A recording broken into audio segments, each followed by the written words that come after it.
Il ne pensait pas seulement que j'étais un échec. Ce soir-là, ma famille a veillé à ce que tout le monde au dîner de fiançailles de mon frère le sache.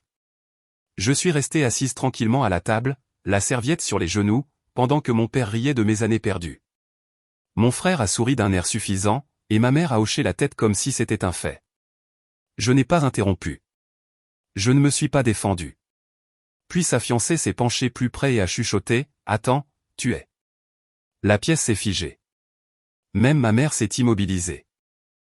Avant de vous raconter ce qui s'est passé ensuite, appuyez sur j'aime, commentez d'où vous nous écoutez, et partagez si votre famille vous a déjà sous-estimé, car ce silence a tout changé à cet instant précis. Je m'appelle Camille Dupont, et dans ma famille, les noms ne comptaient que s'ils étaient accompagnés de titres dont les gens pouvaient se vanter, agent immobilier, courtier, investisseur, tout ce qui semblait solide, prévisible et rentable. Mon nom ne l'était pas. Il flottait autour de la table comme un bruit de fond, reconnu uniquement lorsque quelqu'un avait besoin d'un contraste. Le dîner de fiançailles se tenait dans un salon privé au centre-ville, le genre avec des murs en bois sombre et un éclairage tamisé destiné à donner à tout le monde l'air d'avoir réussi. Des nappes blanches, une argenterie lourde, un serveur remplissant les verres avant que quiconque ne le demande. Mes parents adoraient les endroits comme celui-ci. Ils croyaient que la pièce dans laquelle vous étiez assis en disait plus sur vous que tout ce que vous pouviez expliquer. J'étais assise à 2 chaises de mon frère, assez près pour entendre chaque plaisanterie discrète, assez loin pour être laissé hors du centre. Il avait l'air détendu, confiant, s'exerçant déjà au rôle de futur patriarche. Les gens se penchaient vers lui quand il parlait, riaient un peu plus fort. Mes parents le regardaient avec la même expression qu'ils avaient portée toute ma vie en parlant de lui, un mélange de soulagement et de fierté. Personne ne m'a demandé comment j'allais. Pas vraiment. Quand quelqu'un jetait un coup d'œil dans ma direction, ma mère comblait l'espace avant que je puisse répondre. « Camille se cherche encore », disait-elle doucement, comme si elle lissait un pli qu'elle seule pouvait voir. Mon père ajoutait quelque chose sur la patience, sur le fait que tout le monde n'était pas fait pour la vraie pression. Il souriait comme s'il faisait preuve de générosité. Je me concentrais plutôt sur la table, la façon dont la bougie vacillait, la faible odeur de steak grillé et de poivre, le bourdonnement des conversations provenant de la salle à manger à l'extérieur. Ces détails manqueraient. J'avais appris il y a longtemps que si je restais assez immobile, les gens parleraient comme si je n'étais pas là. La fiancée de mon frère était assise en face de moi. Elle ne dominait pas la table, elle l'observait. Quand mes parents parlaient, elle écoutait sans interrompre. Quand mon frère parlait de travail, elle posait des questions qui le faisaient ralentir. Ses yeux bougeaient avec attention, absorbant le ton plus que les mots. À un moment donné, mon père a plaisanté sur à quel point mon chemin avait été différent. La table a ri poliment. J'ai senti ce serrement familier dans ma poitrine, celui qui venait du fait d'être transformé en une histoire contrôlée par quelqu'un d'autre. Je ne l'ai pas corrigé. Je ne me suis pas défendu. Le silence était devenu mon réflexe, non pas parce que j'étais faible, mais parce que j'étais fatigué d'expliquer une vie que personne ne voulait comprendre. Ce que personne à cette table ne savait, c'est que ce n'était pas juste un autre dîner pour moi. C'était un test pour voir combien de temps je pouvais rester assise dans une pièce construite pour m'exclure, et ce qui se passerait si quelqu'un remarquait enfin les fissures. Mon nom était toujours arrivé en dernier dans les conversations sur le succès. Pas annoncé, pas célébré, juste ajouté comme une note de bas de page que personne ne s'attendait à lire. Ce soir-là au restaurant n'avait rien de nouveau, c'était simplement plus bruyant. Alors que mon frère parlait de ses projets d'avenir, mes parents se penchaient, hochant la tête à chaque phrase. Mon père ajoutait des commentaires, embellissant les détails, transformant des réalisations ordinaires en histoires héroïques. Ma mère souriait de la façon dont elle le faisait toujours lorsqu'elle croyait présenter une famille parfaite au monde. De temps en temps, l'un d'eux jetait un coup d'œil dans ma direction juste assez longtemps pour me rappeler que je faisais toujours partie du tableau, à peine. Leurs mots me ramenaient en arrière. Quelques mois plus tôt, j'avais ouvert mon téléphone pour voir des photos en ligne d'un rassemblement chez mes parents, une soirée de réseautage, des verres sur la terrasse. Des gens en veste sur mesure se tenant près de la piscine en riant. Je n'avais pas été invité. Quand j'ai interrogé ma mère à ce sujet plus tard, elle a semblé surprise que je l'ai remarqué. Elle a dit que c'était très technique et qu'elle ne voulait pas que je me sente mal à l'aise. Comme si être exclu était une gentillesse.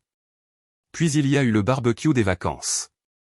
La chaleur, l'odeur du charbon de bois, les assiettes en papier pliant sous la nourriture. Je parlais à quelqu'un près de la clôture quand la voix de mon père s'est élevée au-dessus de la musique. Il se vantait encore, de mon frère, de l'entreprise, de l'héritage. Puis il a ri et m'a mentionné, non pas avec fierté, mais avec amusement. Les gens ont souri maladroitement. Quelqu'un m'a tapoté le bras comme si j'avais perdu quelque chose d'important, et tout le monde le savait. De retour à la table du dîner, mon frère a levé son verre et a fait un commentaire sur le fait que tout le monde ne prend pas la voie traditionnelle. Il l'a dit avec désinvolture, comme une observation, mais ses yeux se sont tournés vers moi, un rappel, une ligne tracée. J'ai senti la pression familière derrière mes côtes, l'envie de parler, de corriger l'histoire, de dire quelque chose d'assez tranchant pour les faire arrêter. Au lieu de cela, j'ai pris une lente inspiration et j'ai serré mes mains plus fort. J'avais appris que réagir ne leur donnait que plus de contrôle. Le silence, au moins, m'appartenait. Le pire n'était pas les blagues, c'étaient les offres. Mon frère m'a appelé une fois avant le dîner de fiançailles, la voix douce, inquiète. Il a demandé si j'avais besoin d'aide pour acheter quelque chose d'approprié à porter. Il a dit qu'il ne voulait pas que je me sente embarrassé. L'implication était claire, j'étais le problème qui nécessitait d'être géré. À la table, ma mère s'est penchée vers la fiancée de mon frère et a parlé de mon avenir comme s'il s'agissait d'un désagrément non résolu. Elle a parlé de stabilité, de la façon dont quelqu'un pourrait prendre soin de moi un jour. Sa main reposait sur mon épaule, légère mais possessive. C'est à ce moment-là que quelque chose a changé. Je n'ai pas levé les yeux tout de suite. Je me suis concentré sur le bruit de mon cœur, régulier et contrôlé. Toutes ces nuits à travailler seul. Tous les appels dont je ne pouvais pas parler. Toutes les décisions que j'avais prises sans l'approbation de personne. Il pensait que mon calme signifiait l'incertitude. Il pensait que ma patience signifiait la dépendance. De l'autre côté de la table, la fiancée de mon frère ne souriait plus. Elle regardait vraiment. Et pour la première fois ce soir-là, j'ai eu le sentiment indubitable que l'histoire qu'il racontait sur moi allait manquer d'espace. Je n'ai pas tressailli quand la main de ma mère est restée sur mon épaule une seconde de trop. Je n'ai pas regardé mon frère quand il a hoché la tête comme si la question de mon avenir avait été soigneusement résolue. Extérieurement, je suis resté exactement la même, calme, immobile, agréable. Intérieurement, quelque chose s'est enfin mis en place. La vérité était que ma vie n'avait jamais été aussi incertaine qu'il le croyait. Elle ne ressemblait simplement pas à la leur. Tandis que mes parents organisaient des dîners et parlaient fort de croissance et de réputation, mes journées fonctionnaient sur une horloge différente.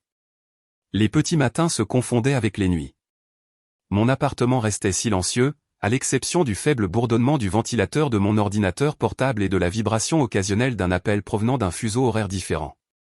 J'ai appris à mesurer les progrès par de petites confirmations, documents signés, paiements validés, courts messages disant « Nous avançons ». Il n'y avait pas d'applaudissements, pas de public, juste de l'élan. Je n'en ai jamais parlé, non pas parce que j'avais honte, mais parce que je ne le pouvais pas. Le travail exigeait le silence. Les accords étaient encore fragiles. Un mot de trop pouvait défaire des mois de préparation. Alors, quand ma famille offrait de l'aide, de l'argent, des conseils, je souriais et déclinais. Les laisser me sous-estimer était plus sûr que de les corriger. Ce soir-là au restaurant, alors que la conversation coulait autour de moi, j'ai réalisé à quel point ils avaient confondu retenue et faiblesse. Ils voyaient mon appartement loué comme la preuve que j'avais échoué. Ils voyaient mes vêtements simples comme une capitulation. Ils ne voyaient pas la discipline qu'il fallait pour vivre tranquillement tout en construisant quelque chose qui ne pouvait pas se permettre de distraction. Mon frère s'est adossé à sa chaise, satisfait. Mon père a commandé une autre tournée. Ma mère parlait des futures vacances, planifiant déjà qui s'assoirait où. Ils étaient à l'aise, certains. J'ai senti le changement avant que quoi que ce soit ne soit dit. De l'autre côté de la table, la fiancée de mon frère avait cessé de participer aux histoires de la famille. Son regard revenait vers moi encore et encore, pensif, concentré. Elle n'écoutait plus les mots. Elle observait les pauses, les moments où je choisissais de ne pas parler, la façon dont je ne me précipitais pas pour me défendre. J'avais déjà vu ce regard lors d'appels où les gens réalisaient qu'ils avaient fait les mauvaises suppositions. Pour la première fois de la soirée, je me suis laissé respirer un peu plus profondément. Non pas parce que j'attendais un sauvetage, non pas parce que j'avais besoin de validation, mais parce que je comprenais quelque chose qu'ils ne comprenaient pas, le contrôle ne s'annonce pas toujours. Parfois, il attend. Le dîner a continué, mais l'équilibre avait déjà changé. Mes parents parlaient encore, jouaient encore leur rôle. Mon frère était toujours confiant, pourtant il y avait une tension croissante sous la surface, comme un câble silencieux trop tendu. Je suis restée assise. Je suis restée silencieuse. Non pas parce que je n'avais nulle part où aller, mais parce que je savais exactement quand il serait important de me lever.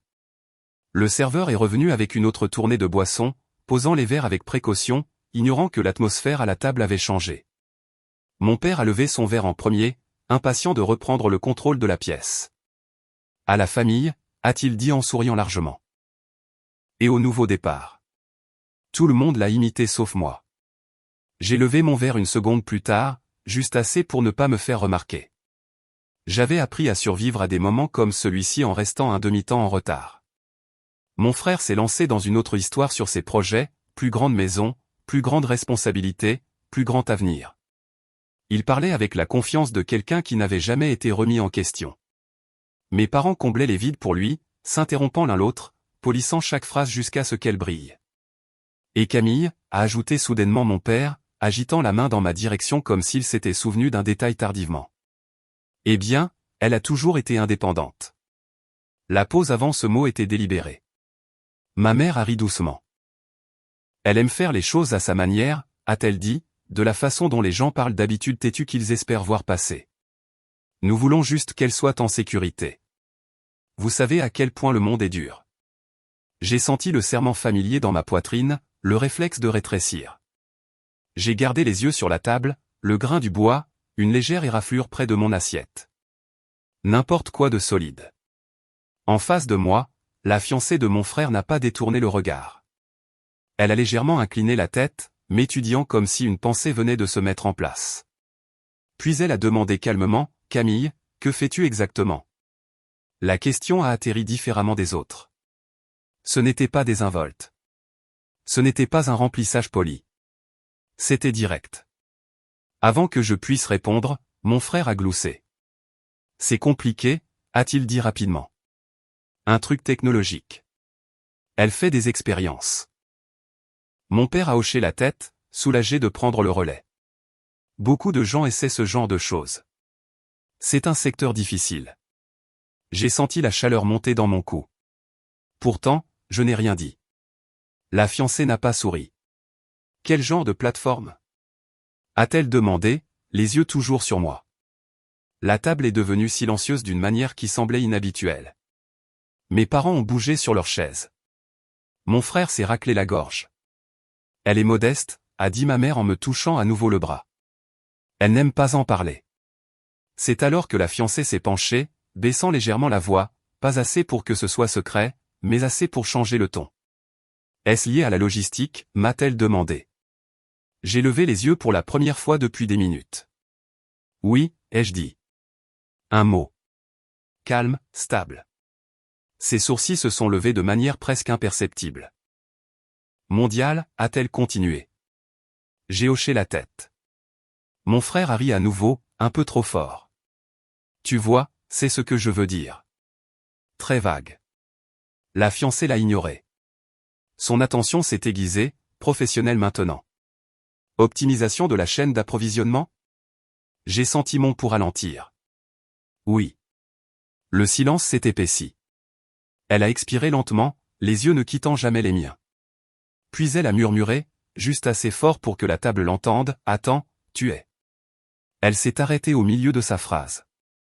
L'effet a été immédiat. La conversation est morte. Les verres se sont arrêtés à mi-chemin des bouches. Même le serveur à quelques tables de là a semblé hésiter. C'était comme si la pièce entière avait pris une respiration et oublié comment la relâcher. Mon père a froncé les sourcils. « Qu'est-ce qu'il y a ?» a-t-il demandé, l'irritation s'insinuant dans sa voix. La fiancée s'est redressée sur sa chaise. « Camille Dupont », a-t-elle dit avec précaution. « Tu es la fondatrice, n'est-ce pas ?» Personne n'a parlé. J'ai croisé son regard et j'ai fait un petit signe de tête. Le bruit que mon frère a fait n'était pas tout à fait un rire et pas tout à fait un halètement. « Fondatrice de quoi ?» a-t-il exigé. Elle ne lui a pas répondu. Elle a plutôt fouillé dans son sac et a sorti son téléphone, tapotant l'écran avec une aisance habituelle. Quand elle l'a retourné, le titre a rempli l'espace entre nous. Un article, axé sur l'industrie. Pas de photos de moi, juste des analyses, des chiffres, des citations d'investisseurs louant une fondatrice qui préférait rester loin des projecteurs. Elle a fait glisser le téléphone vers le centre de la table. Ceci, a-t-elle dit d'un ton égal, est l'une des plateformes les plus surveillées du secteur en ce moment. Lancement discret, forte traction initiale, portée internationale. Mon père s'est penché en avant, plissant les yeux. Le sourire de ma mère avait complètement disparu. Nous essayons d'obtenir une réunion depuis des mois, a continué la fiancée. Pas de presse, pas d'interview, juste des résultats. Mon frère a secoué la tête. Ce n'est pas, il s'est arrêté quand il a réalisé que personne n'écoutait. Elle l'a regardé alors, enfin. Tu as dit que tu voulais que je rencontre des visionnaires, a-t-elle dit. Sa voix n'était pas tranchante. C'était pire, elle était contrôlée. Je ne m'attendais pas à ce qu'il y en ait une assise en face de moi. La pièce est restée figée. La main de ma mère a glissé de mon épaule comme si elle l'avait brûlée. Sa bouche s'est ouverte, puis fermée. Elle a essayé à nouveau, mais aucun mot n'est sorti. Mon père s'est redressé, le visage se vidant de ses couleurs. « Pourquoi ne nous l'as-tu pas dit ?» a-t-il demandé, le tranchant de sa voix émoussé par la confusion. Je n'ai pas répondu tout de suite. J'ai pris mon verre, bu une petite gorgée et l'ai reposé avec précaution. « Vous n'avez jamais demandé ?» ai-je dit. Mon frère s'est levé brusquement, sa chaise raclant le sol. « C'est ridicule », a-t-il craqué. Si c'était vrai, nous l'aurions su. Les yeux de la fiancée sont revenus sur son téléphone. Tout le but était que vous ne le sachiez pas, a-t-elle dit. Quelque chose dans l'expression de mon frère s'est fissuré. Pas de la colère, de la peur. Autour de nous, le bruit du restaurant est revenu lentement, mais notre table est restée isolée, comme si nous étions enfermés dans du verre. Les gens nous fixaient maintenant, chuchotant. Je me sentais étrangement détaché, calme d'une manière à laquelle je ne m'attendais pas, je ne l'ai pas caché pour prouver quoi que ce soit, ai-je dit, ma voix stable. Je l'ai caché parce que je n'avais pas besoin d'approbation. Mon père a dégluti. Ma mère fixait la nappe, les doigts serrés fort. Je me suis levé, lissant ma serviette avant de la placer à côté de mon assiette. Le mouvement semblait cérémonieux, final. Je devrais y aller, ai-je dit en regardant la fiancée. C'était un plaisir de te rencontrer. Elle a hoché la tête une fois, le respect clair dans son expression. Je n'ai pas regardé ma famille à nouveau. Je n'en avais pas besoin. Alors que je sortais du salon privé, le silence m'a suivi. Pas le silence familier du rejet.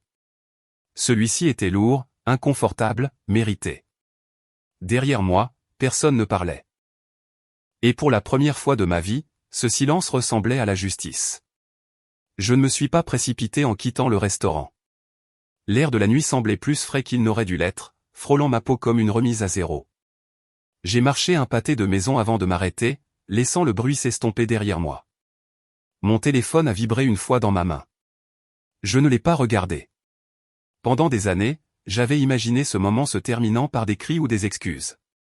Au lieu de cela, il s'est terminé par rien. Et d'une certaine manière, c'était plus lourd. Dans les jours qui ont suivi, le silence a tenu. Pas de messages de groupes familiaux, pas de SMS soigneusement formulés prétendant que rien ne s'était passé. Quand ma mère a finalement appelé, sa voix était instable. Elle a posé des questions qui ressemblaient plus à des tentatives pour retrouver son équilibre qu'à une véritable curiosité. J'ai répondu poliment, brièvement. Je ne comblais plus les vides pour elle. Mon frère n'a jamais pris contact. J'ai entendu par quelqu'un d'autre que le dîner de fiançailles était devenu gênant dans les récits, l'histoire éditée pour protéger l'orgueil. J'ai laissé faire la réécriture. Je n'avais pas besoin de crédit. J'avais besoin de distance. Ce qui m'a le plus surprise, c'est à quel point tout semblait léger une fois que j'ai cessé de porter leurs attentes. Mon travail a continué. Appel, décision, progrès. Rien n'avait changé là-bas. Ce qui avait changé, c'était le calme en moi, la tension constante, l'envie de prouver quelque chose à des gens qui avaient déjà décidé qui j'étais. J'ai réalisé alors que la résolution ne ressemble pas toujours à la réconciliation. Parfois, elle ressemble à la clarté, au fait de savoir où vous finissez et où commencent les opinions des autres. Je n'ai pas perdu ma famille ce soir-là. J'ai perdu la version de moi-même qui continuait de rétrécir pour s'adapter à leur schéma. Et elle ne me manquait pas du tout. Je pensais autrefois qu'être accepté par ma famille me ferait enfin me sentir entière.